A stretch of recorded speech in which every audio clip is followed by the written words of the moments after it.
My daughter was 8 years old the day she proved to 43 members of our extended family exactly what kind of man her great uncle really was. She did not cry. She did not run to me. She walked to the corner of the room, picked up her phone from where she had set it down 3 minutes earlier, and she pressed play. What happened next is the reason my uncle was escorted out of his own birthday party by two people he had known for 30 years. Some members of my family still believe I planned the whole thing. They are not entirely wrong. But I want you to understand something before we get into the details. I did not teach my daughter to record people. I did not put her up to anything. What I did was raise a child who knew, without anyone telling her, exactly when something was worth documenting. Let me back up, because the party was just the moment everything broke open. The real story starts years before that afternoon, in the quiet way things always do before they become unavoidable. To understand what happened in that banquet room at the Thornwood Country Club on a Saturday in early June, you need to understand what my family has always believed about me. And to understand that, you need to know who my Uncle Dale Mercer actually is. Dale is my mother's older brother. He is not my biological uncle by any complicated definition. He is exactly that: blood, her brother, my uncle, plain and simple. He turned 50 that June, which is why we were all there in the first place. 50 people, rented room, open bar, the kind of party that announces itself.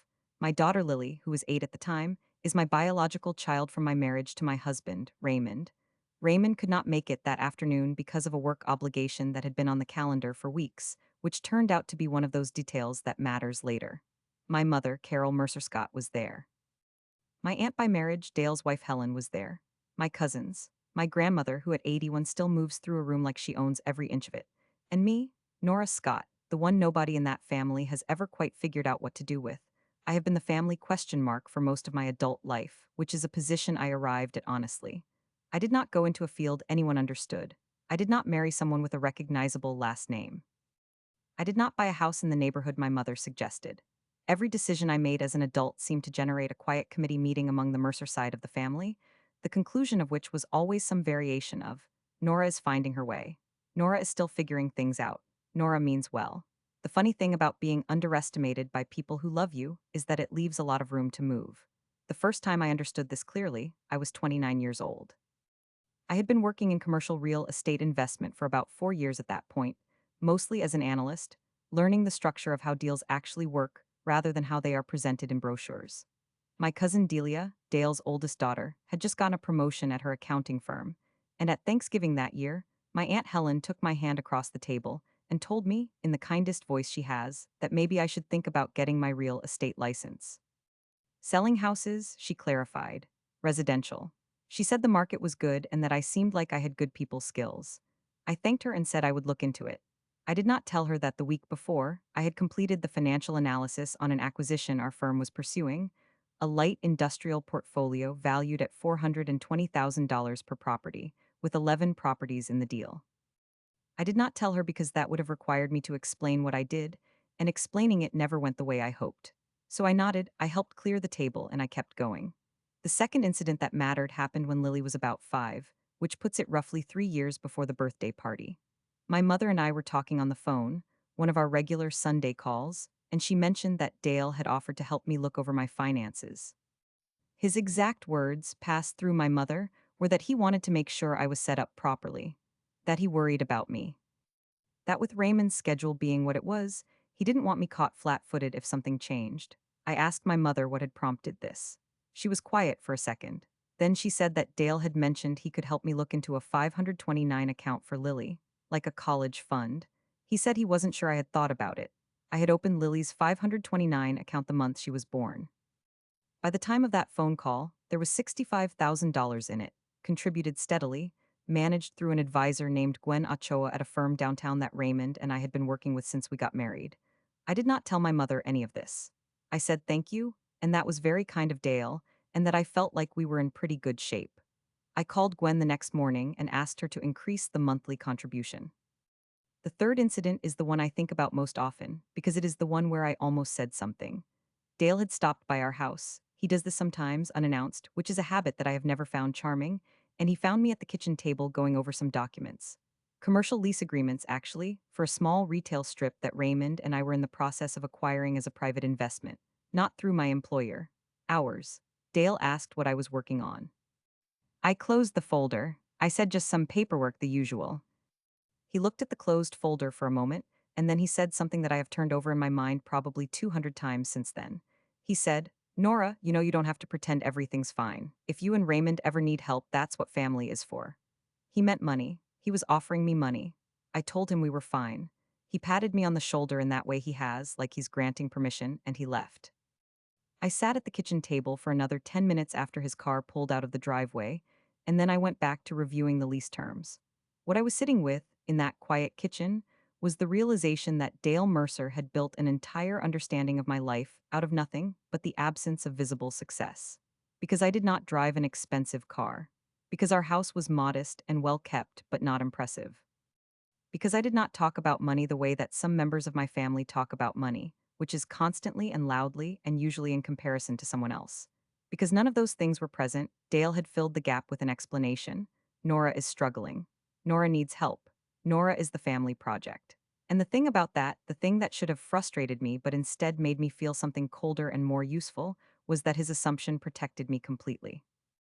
Every decision I made, every document I signed, every conversation I had with an attorney or a financial advisor or a commercial broker, none of it registered on Dale's radar because Dale had already decided what I was.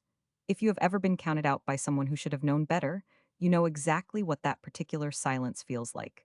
It is not helplessness, it is latitude. By the spring before Dale's birthday party, Raymond and I had 3 investment properties in our portfolio.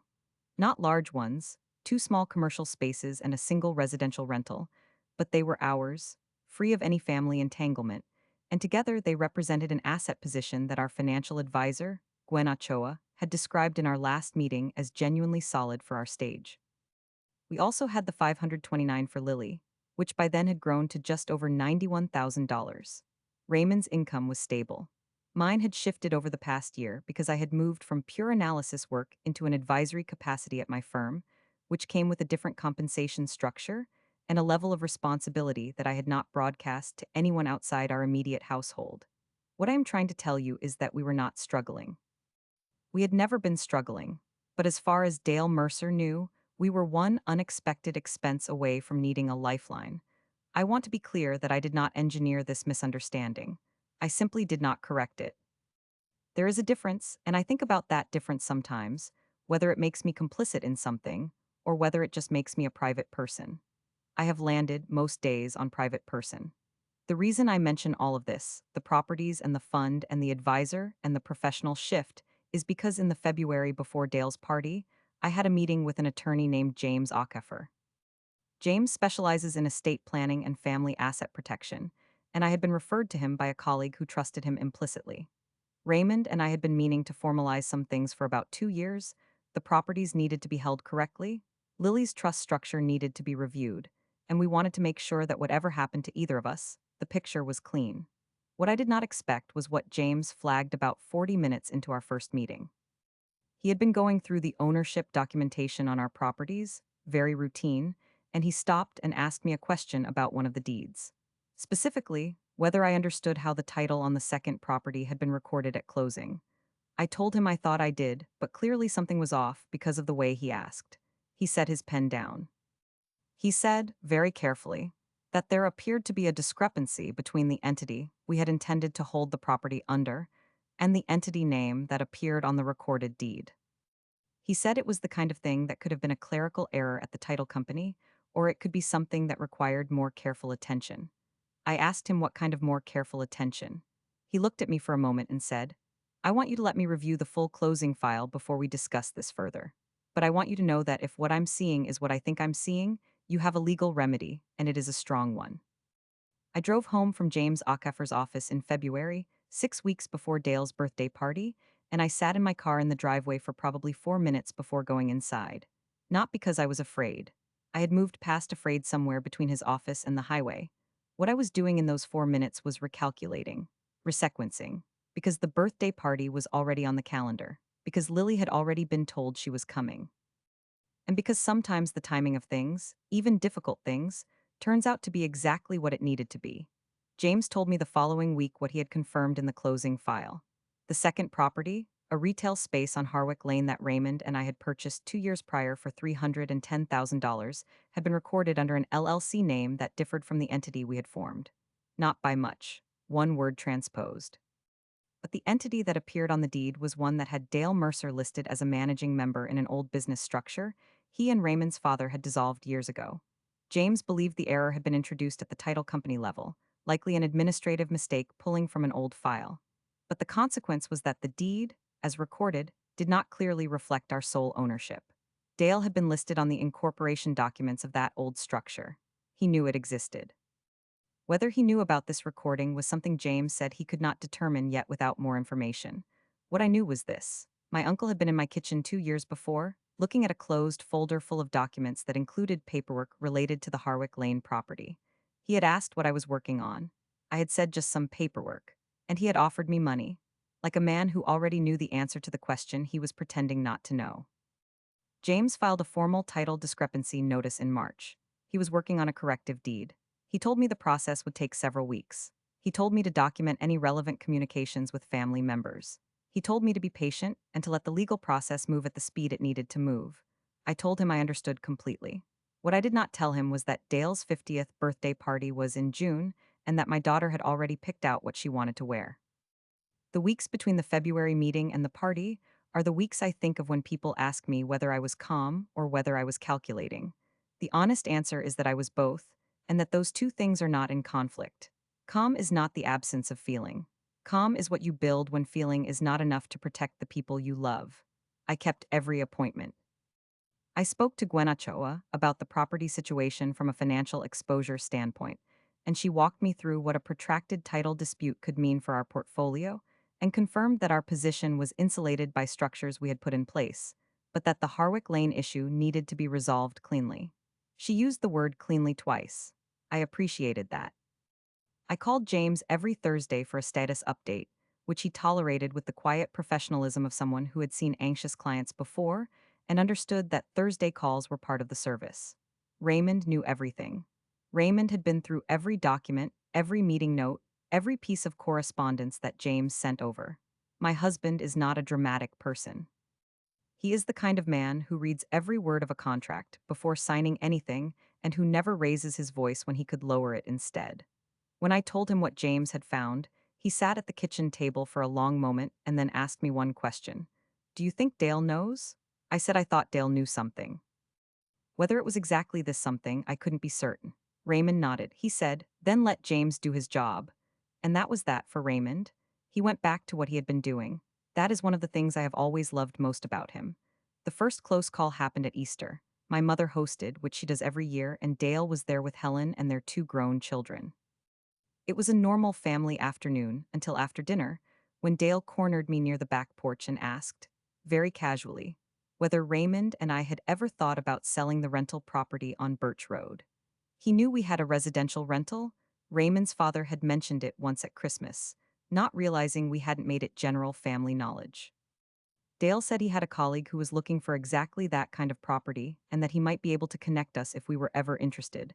I looked at him for just a second before I answered.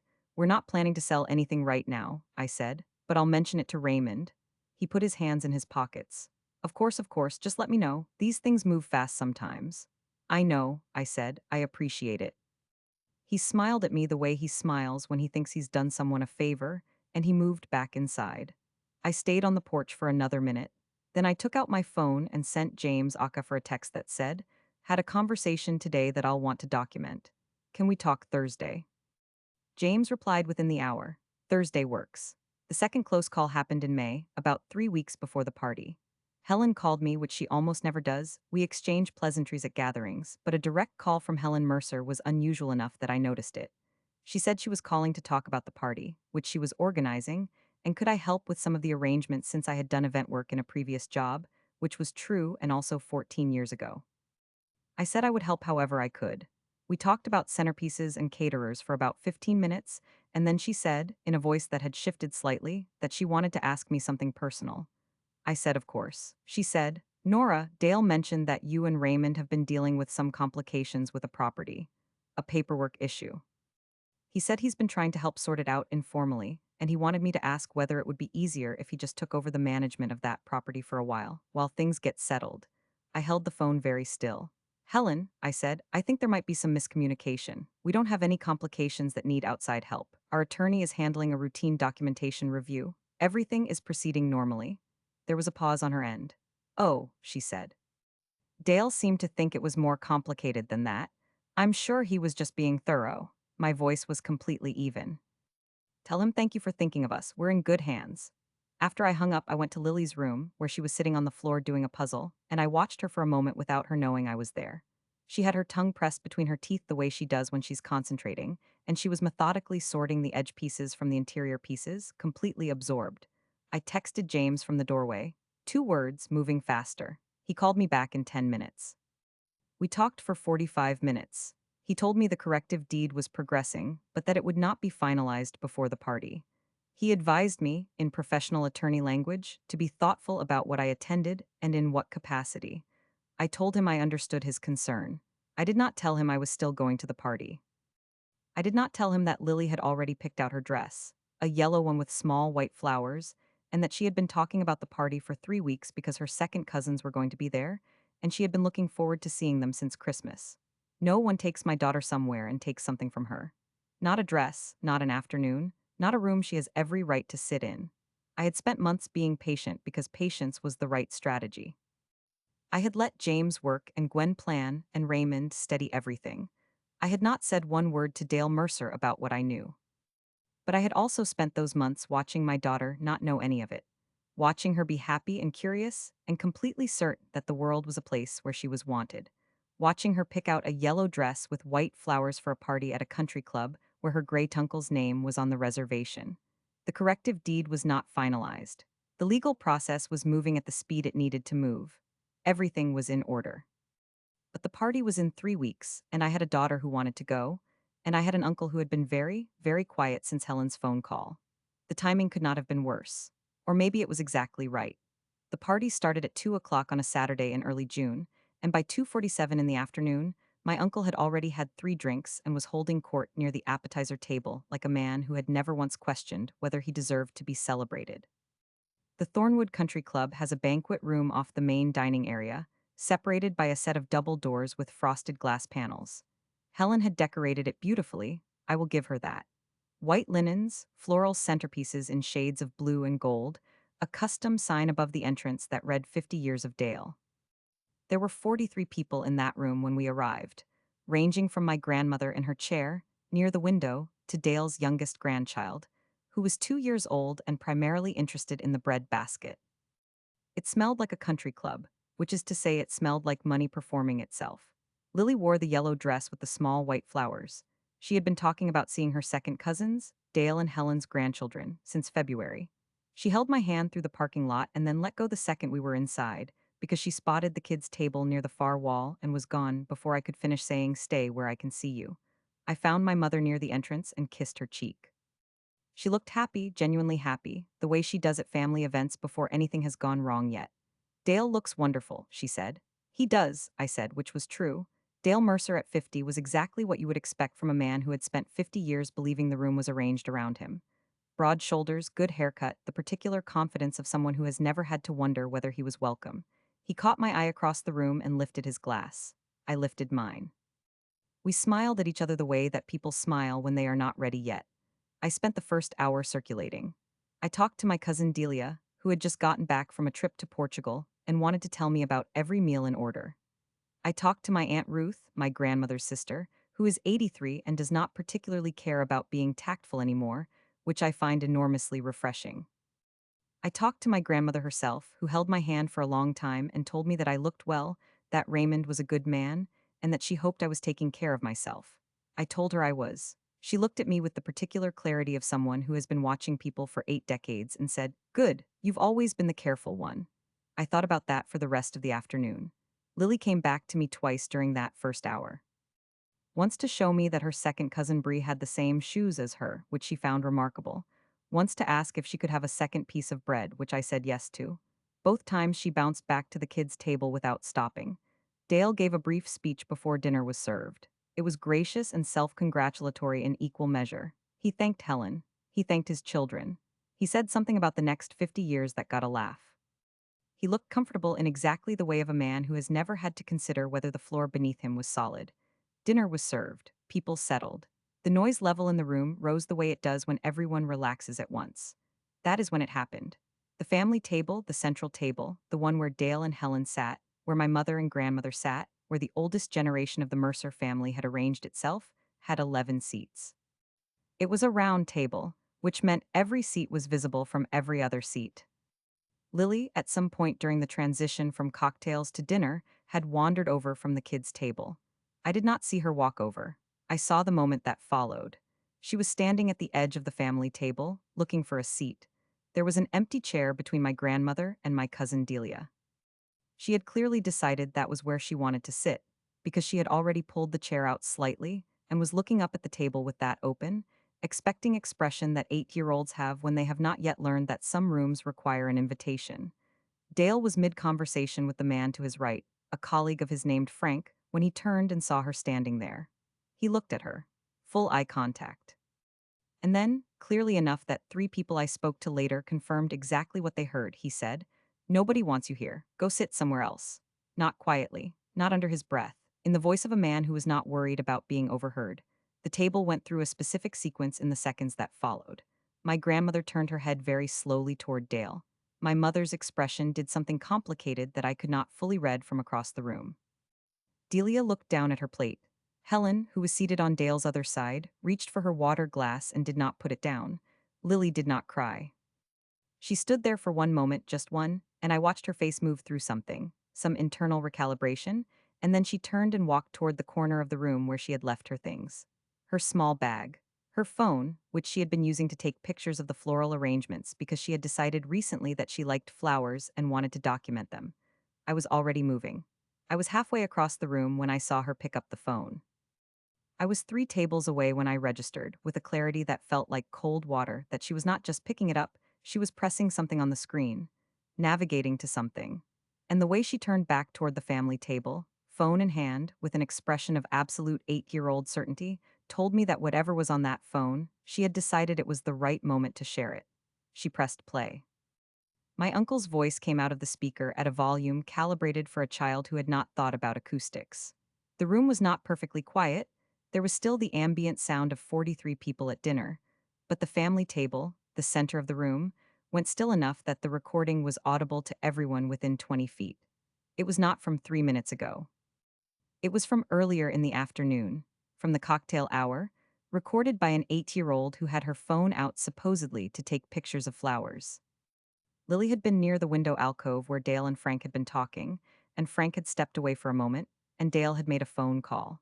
On that recording, in my uncle's voice, in the tone he uses when he thinks no one is paying attention, he said, "The deed is already in the file. If she ever figures it out, she'll figure it out too late. It's been 2 years. The room processed this in layers." The family table first, my grandmother's hand, which had been resting on the tablecloth, curled slowly into itself. Helen's water glass went down, finally, with a soft click. My mother looked at her brother with an expression I had never seen on her face in 41 years of watching her. Frank, still nearby, went very still with his fork suspended halfway between the plate and his mouth. Dale stood up. "That's a child's phone recording a private conversation," he said, and his voice had shifted into something controlled and cold. "That's not, you cannot use that. That means nothing." Lily looked at him with the directness that children have before they learn to soften it. "You said nobody wants me here," she said. "I wanted everyone to know what you said the other time, too." Then she walked over to me and stood beside me and slipped her hand into mine. I had not planned this. I want to be clear about that. Lily had not been coached. Lily had taken pictures of flowers and had a recording because she is an 8-year-old who documents things that seem important, and apparently something about the look on my uncle's face during that phone call had seemed important to her, so she had pressed record. But here is what I had done. I had spent months building something. I had spent months letting James Ockaffer work and letting Gwen Ochoa plan and letting the legal process move. I had spent months being patient because Lily was not in danger, because the property could be recovered, because there was a right way to do this that did not burn everything down in front of my grandmother on a Saturday afternoon. And then my uncle had looked at my 8-year-old daughter standing at a table she had every right to sit at, and he had said, "Nobody wants you here," and he had said it loud enough for my grandmother to hear, and something that I had been holding with great care for 6 months simply stopped requiring to be held. I had my phone in my hand. I did not call James first. James would have told me to wait. I texted him 3 words: file everything now. Then I looked at Dale Mercer across the 12 feet of banquet room between us, and I said, loudly enough that the same 20 people who had heard the recording could hear me, "Sit down, Dale. We're going to finish this here." His expression did something interesting. For just a moment, 1 second, maybe less, I saw the man behind the performance. I saw someone who had believed, completely and without question, that I would never do this, that I would never do anything, that I was the family question mark who worried about paperwork and thanked people for advice she didn't need. He sat down, not because I told him to. I think he sat down because, for the first time in his 50 years, he was genuinely unsure of what came next. If you're still with me, stay, because what I did next is the reason I will remember that afternoon for the rest of my life. I took Lily back to the kids' table and I crouched down in front of her and I said, quietly, just between us, "You did good, Bug. I've got it from here, okay?" She looked at me. "Is Uncle Dale in trouble?" "He's going to be." She considered this. "Okay," she said, and turned back to her second cousin Bree and appeared to immediately resume a conversation that had nothing to do with any of us. I stood up, I smoothed my dress. I walked back to the family table, pulled out the empty chair beside my grandmother and sat down in it. The chair that nobody had wanted Lily to sit in. My grandmother, without looking up from her plate, reached over and covered my hand with hers for exactly 3 seconds. Then she picked up her fork and resumed eating, and that was the most support I needed in the world. Dale's face had moved through several colors in the 90 seconds I had spent with Lily.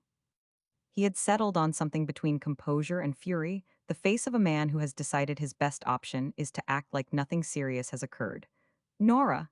His voice was even, almost gentle. "That recording doesn't prove anything. Children misunderstand conversations." I opened my bag. I placed James Ockhaffer's letter, the formal documentation of the title discrepancy, the one James had prepared in May in case it was needed, the one I had carried in my bag every day for 3 weeks, flat on the table in front of me. "I agree that children sometimes misunderstand conversations," I said, "which is why I also have this." His eyes moved to the letter. He did not reach for it. He looked at it the way you look at something when you are calculating how dangerous it is. Helen, to his left, leaned slightly forward. Her hand went to the small gold chain at her throat. She touched it, then released it, then touched it again. "What is that?" my mother asked. She was looking at me, not at Dale. "It is a letter from my estate attorney, James Ockhaffer, documenting a discrepancy in the recorded deed for a property that Raymond and I own on Harwick Lane." I kept my voice at the volume of normal dinner conversation. "The discrepancy involves an entity that has Dale's name attached to it, an entity that was supposed to have been dissolved." A pause opened up around the table. 4 full seconds where the only sound was the ambient noise from the rest of the room, which had not stopped for us, because 43 people at a family party do not all become aware of the same thing at the same time. Dale's chin came up. "That is a clerical error, a title company error. I have nothing to do with your property." James believes it may be a clerical error. That is one possibility he is investigating. I folded my hands on the table. "The other possibility is that someone who had access to our closing file and was familiar with an old LLC structure introduced that name intentionally. James is investigating that too." "This is absurd." Dale looked around the table, to Helen, to Frank, who had drifted closer, to my mother. "You bring this to a birthday party? In front of everyone?" My mother was looking at him with the expression I had never seen before. It was not anger exactly. It was the look of someone doing very fast arithmetic. "Dale." Her voice came out careful, deliberate. "What entity is she talking about?" He turned to her. "Carol, this is not the place. What entity?" Not a question this time. He picked up his glass, put it back down without drinking. "The Mercer Colby Group, the old structure from the early years. It means nothing. It was dissolved." "When was it dissolved?" I asked. A micropause, 1 second too long. "Years ago." I would have to check the exact date. I reached into my bag again and placed a second document on the table. This one was a copy of the dissolution filing that James had pulled from the State Business Registry. It had a date on it. The date was 14 months after our Harwick Lane closing. Helen's hand left her necklace. It went flat on the table in front of her. "Dale." Her voice was a different register entirely. Lower, tight at the edges. "That's 14 months after they bought the property." "It's a filing delay," he said. "Standard, these things take time.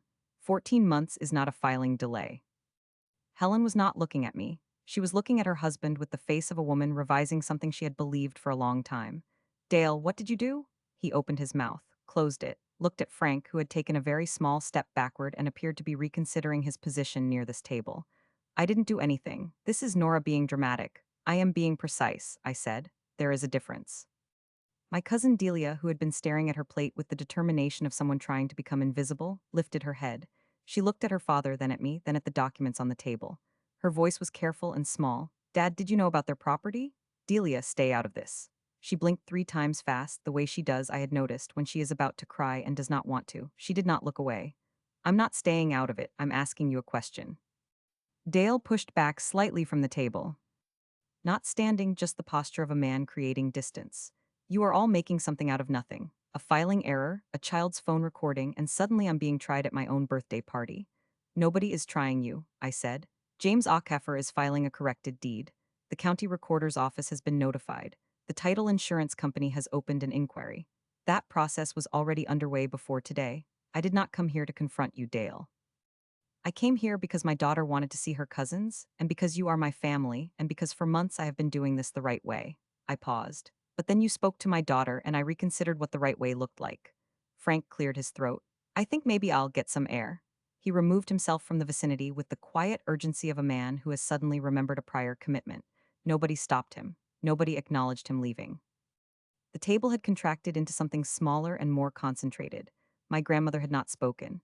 She sat with her hands folded in her lap, upright in her chair, watching her son with an expression of profound and tired clarity. You were in her kitchen, my grandmother said. The table shifted. Everyone looked at her. 2 years ago, my grandmother's voice was dry and exact. You told me afterward that you had stopped by to check on Nora, that she seemed like she was managing all right. That the house was modest, but she seemed happy. She looked at Dale without any warmth at all. You went to her house to look at something. Mother, I am not asking. She moved one hand slightly, a gesture that was not dramatic, but that stopped him completely. I am telling you what I know. You went to that house because you knew about the property and you wanted to see what she had. And then you told me she was managing all right. She looked at the dissolution filing on the table. 14 months. Dale's composure had developed fault lines. His jaw was set in the way of a man doing everything he cannot to let his face move, but the effort itself was visible. He looked older, suddenly, not in the soft way of someone aging well, in the way of someone whose structure is showing through. Helen stood up. She did not do it dramatically.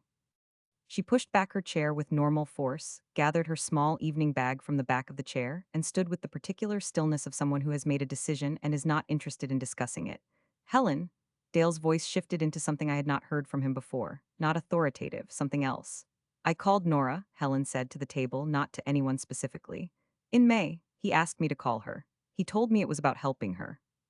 She pulled the chair back slightly. I did not know what I was helping with. I want everyone at this table to understand that. You don't need to. I am leaving, Helen said to her husband, quietly and completely. You can find your own way home.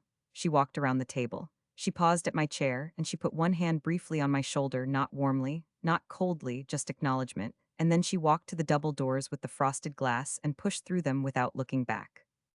The room on the other side of those doors was still full of people eating dinner and having conversations about Portugal and grandchildren, and whether the salmon was better than last year. None of them knew that on this side of the table, 50 years of a man's architecture had just been walked out on by the person who had built it with him. Dale sat with his hands flat on the tablecloth. He was looking at the dissolution filing. He had the look of a man who has just understood that the floor he has been standing on for 2 years is not, in fact, the floor he thought it was. I was going to fix it, he said finally. My mother's head turned toward him. It was always going to be fixed, he continued. His voice had lost its shape. It was supposed to be a temporary arrangement. I was going to have the deed corrected. I just needed time to figure out the best way to structure it. Structure what? My mother's voice was quiet, almost gentle. Structure what, Dale? He did not answer. The thing about a man like Dale Mercer is that he does not have a good answer for what he did, because there is no version of it that is not what it is. He had not stolen the property outright. He had not transferred the deed into his own name and sold it. What he had done was subtler and, in some ways, more deliberate. He had allowed the title to rest in a clouded state, attached to an entity he had not dissolved, in a position where he could, at a moment of his choosing, assert a claim or a complication that would give him leverage. Over Raymond, over me, over our ability to do anything with that property without his involvement. It was control dressed up as a clerical error. He had gone to my kitchen and offered me money and looked at my closed folder and said, I want to make sure you're set up properly, and he had known. He had known the whole time. I need everyone to understand something, I said to the table, and I said it clearly enough that the effort of keeping it quiet was visible. Raymond and I are not asking for an apology. James Ackeffer will complete the corrected deed. The title insurance inquiry will proceed. Those things will happen with or without anything that is said in this room tonight. I looked at Dale directly. What I am telling you now, in front of the people at this table, is that I know, and my attorney knows, and the county recorder knows. And if there is any attempt at any point to complicate the corrective process, I will pursue every legal remedy available to me, without hesitation, without sentimentality. Dale looked at me. For the first time, the very first time in my adult memory, he looked at me without the scaffolding of his assumption. Without the version of me he had constructed in his head. The family question mark, the niece who needed watching over, the woman managing all right in her modest house. He looked at me and he saw something he had not prepared for. You've had a lawyer on this since February, he said, not accusing, something closer to recognition. Since February 21st. I picked up James's letter and put it back in my bag. I kept all the Thursdays. My mother pressed her fingertips to her lips. Not crying, she would not cry here, not at this table, but absorbing something that was restructuring itself inside her. Delia was crying, quietly, her hands in her lap, not looking at her father. My grandmother had returned to a stillness that was beyond expression. She was looking at the tablecloth, and I understood, watching her, that she was doing something private and necessary that had nothing to do with any of us. Dale put his elbows on the table and pressed his face into his hands. He stayed like that for a long moment. When he lifted his head, he was not the man who had walked into this room 2 hours ago. He was something smaller and more honest, and I could not find it in me to feel sorry for him, but I could see, clearly, that whatever had just happened to him was going to last. I'll cooperate with the attorney, he said to the tablecloth. I know you will, I said, and that was the last thing either of us said to each other for a long time. It was my grandmother who moved first. She pushed herself up from her chair with the measured effort of someone who is 81 and has no patience left for unnecessary drama, and she looked down at her son and she said, You will fix what you broke, and then we will see. Then she looked at me. And what was in her face was not triumph. She was too old and too tired for triumph, but it was recognition. She saw me, completely and without the filter of the story Dale had been telling everyone, including her, for years. She reached out and touched my cheek once with one hand very lightly.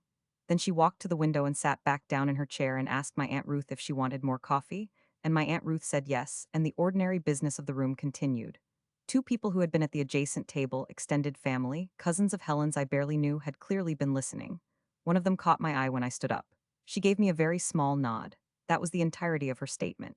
Was it? Dale was escorted out 20 minutes later, not by security and not by strangers, but by his own son, my cousin Gregory, who had arrived late to the party and walked into a room that was entirely different from the one he had been expecting. Gregory is a quiet man, methodical, the kind of person who asks clarifying questions before reacting. He asked several. He got his answers. And then he stood beside his father's chair and said, quietly, that they should go, and Dale got up and they left through the same frosted glass doors that Helen had used, and the room redistributed itself around the space they had occupied. My daughter, across the room at the kids' table, ate a piece of birthday cake and did not notice that her great uncle was gone. James Ackeffer called me the following Monday morning to tell me that the formal title correction process had accelerated significantly. Dale's attorney, contacted by James on the Friday evening after the party, had indicated that his client intended full cooperation with the corrective process and would sign whatever documentation was required. The language was careful and professional and communicated, underneath all of it, that Dale Mercer understood he had no leverage anymore. The corrected deed for the Harwick Lane property was finalized and recorded 6 weeks later. The title was clean. Ours, completely. The title insurance inquiry found no evidence that the discrepancy had caused us any material financial loss during the 2 years it had sat uncorrected. The property had continued to be managed by us, tenanted, and appreciated in value. James told me this was the best possible outcome short of a prior period that had never been ambiguous at all. I told him I understood. I thanked him for the Thursdays. Dale Mercer's consequences were not dramatic. There was no courtroom moment, no criminal charge, because James had determined that what Dale had done existed in the complicated gray space between a deliberate act and an exploitable accident, and that the cost and exposure of a civil suit, given that no material loss had occurred, was not in our best interest. I did not argue with that analysis. What I wanted was the property. The property was ours, that was the thing that mattered. What did happen? Helen did not come back. That was not a separation. It became, within 4 months, a divorce filing that Gregory told Delia and Delia told my mother. The family understood why, even the ones who did not have every detail. When a man's wife walks out of his birthday party and does not come back, people fill in enough of the picture on their own. Dale's colleague Frank, who had been close enough to hear the recording and see the documents on that table, apparently had questions of his own about some business arrangements he and Dale shared. I do not know the specifics of that. I heard about it secondhand from my mother, who heard it from Ruth. What I know is that by the fall of that year, Dale had reduced his professional footprint considerably. He was still in business. He was no longer in the kind of business that required other people's trust. I took Lily for ice cream on the drive home from Thornwood that afternoon. She had chocolate with rainbow sprinkles, which is her consistent position on ice cream and has been since she was 5. She sat in the back seat in her yellow dress and ate it with focused attention, and when she was about halfway through, she looked up and asked, "Mom, did you know I took that video?" I glanced at her in the rearview mirror. "I didn't know until you pressed play, Bug." She looked back at her cone. "He said a mean thing on the phone about your house." She considered this. "I thought you should know." I drove for a moment without saying anything. "You were right," I said finally. "I should know." She seemed satisfied with this and returned to the ice cream. By the time we pulled into our driveway, she had moved on entirely, and she ran inside to tell Raymond about the shoes that matched Bree's shoes, which was apparently the most significant event of the afternoon from where she was standing. Raymond stood in the kitchen doorway and listened to the entire shoe story with complete attention, and when Lily had gone upstairs to change, he looked at me over the counter and I looked back at him and he said, "James called." "I know," I said. "She okay?" "She had 2 pieces of cake and is currently very concerned about whether Bree's shoes came from the same place as hers." He came around the counter and put both arms around me, and we stood in the kitchen for a minute without talking, and that was the end of it, in the way that real endings happen, not with a door slamming, but with someone handing you a glass of water and sitting down beside you and not requiring anything. Lily started 3rd grade that September. She is doing beautifully. Her college fund, which Dale once suggested to my mother that I had probably not thought about, passed $100,000 in October. Gwen Ochoa sent me a note. I put it on the refrigerator. "The Harwick Lane property is ours. Has been since the corrected deed was recorded. We do not discuss it at family gatherings. There are not many family gatherings at the moment, which is its own kind of answer. My grandmother turned 82 in November." I took Lily to see her, and they sat together at the kitchen table doing a puzzle. Lily inherited this habit from somewhere, and my grandmother told Lily that she was a very smart girl. Lily said thank you and asked if she could have a cookie. My grandmother laughed and said yes, and I stood in the doorway watching the two of them and thought, this is the thing that was worth protecting. I do not spend a lot of time thinking about Dale Mercer. He is not in my life in any meaningful way at this point, and I find that the space where he used to occupy a role, cautionary uncle, self-appointed guardian of the family's understanding of me, has simply closed over, the way a gap does when you stop putting anything into it. He turned 50 at a party where his wife left him, and his niece put 2 legal documents on the table, and his 8-year-old great-niece played a recording on a phone she was supposed to be using for flowers. He is, as far as I know, still figuring out what exactly went wrong. I could tell him, but some things are more useful as questions. So tell me, did I go too far, or not far enough? I want to know what you think.